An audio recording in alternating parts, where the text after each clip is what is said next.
Hello everyone, শুভ কোজাগরি লক্ষ্মী পুজোর সকলকে। তো গতকাল ছিল লক্ষ্মী পুজো, তাই একদম সকাল সকাল ঘুম থেকে উঠে পড়েছি আর উঠেই ঘরটাকে ভালো করে গুছিয়ে নিয়েছি, যেহেতু সারাদিন একে একে অনেকগুলো কাজ করতে হবে।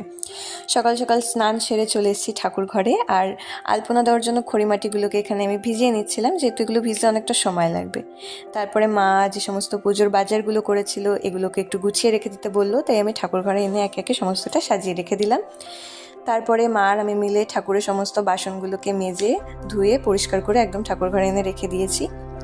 তারপরে ঠাকুরের সমস্ত যত ছবি আর মূর্তিগুলো ছিল এগুলোকেও আমি একে একে মুছে নিচ্ছিলাম, যেহেতু ঠাকুর ঘরটা আজকে খুব সুন্দর করে সাজাবো। তো এগুলো আমার এখানে করা মোটামুটি কমপ্লিট। তারপরে চলে আসলাম আমি আলপনা দিতে, কারণ এটাই সব থেকে ইম্পর্টেন্ট পার্ট লক্ষ্মী পুজোর। আলপনা ছাড়া তো লক্ষ্মী পুজো ইনকমপ্লিটই বলা যায়। আমি ছোট থেকেই চেষ্টা করি আলপনা দেওয়ার, খুব একটা ভালো পারি না, তবে চেষ্টা করি আর কি। তো এখানে আমি অনেকটা সকাল সকালে আলপনা দিতে বসে গেছি, কারণ সকাল সকাল না শুরু করলে সময়ের মধ্যে সমস্তটা তো শেষ করতে পারবো না, আর আমার পুজোতেও বসতে পারবে না। তো এখানে আমার আলপনা দেওয়া শেষ। ওই যে বললাম খুব একটা ভালো পারি না, তবে প্রত্যেকবারই চেষ্টা করি নিজের মতো করে আলপনা দেওয়ার। এখনও পুরোটা শোকায়নি, তাও আমি একবার ভাবলাম ভিডিও করে তোমাদেরকে দেখিয়ে দিই। অবশ্যই জানিও কেমন হয়েছে। জানি খুব একটা পারফেক্ট হয়নি, বাট ঠিক আছে। তো আলপনা দিয়ে চলে আসলাম ফল কাটার জন্য। আমি এখানে ফলগুলো কেটে নিচ্ছিলাম, আর মা ওদিকে পুজোর বাকি কাজগুলো একে একে সেরে নিচ্ছিল।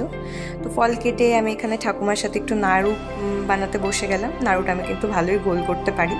তো মা এখানে ঠাকুরের ভোগে যে সমস্ত প্রসাদগুলো দেওয়া হবে সেগুলোই রান্না করছিল, কারণ এগুলো রান্না হওয়ার পরেই আমি আর ঠাকুমা বাড়ির বাকি রান্নাগুলো করব। তো এখানে মার রান্না কমপ্লিট, আর ঠাকুমা এখানে লুচি ভাজতে শুরু করে দিয়েছে, আর আমি বেলে বেলে দিচ্ছিলাম, যেহেতু অনেকগুলো লুচি ভাজতে হবে, ঠাকুমা তো একা পারবে না।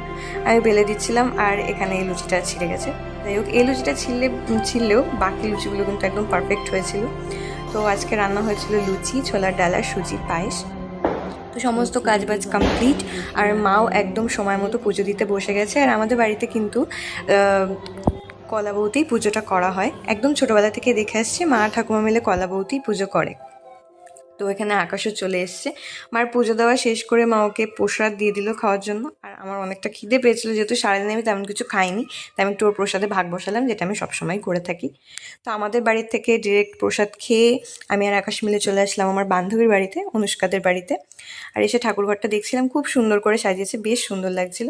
ও আমাদেরকে প্রসাদ দিয়ে দিল। আসলে আরও বান্ধবীদের বাড়ি যাওয়ার কথা ছিল, বাট অনেকটা রাত হয়ে গেছে, তাই আর যাওয়া হয়নি।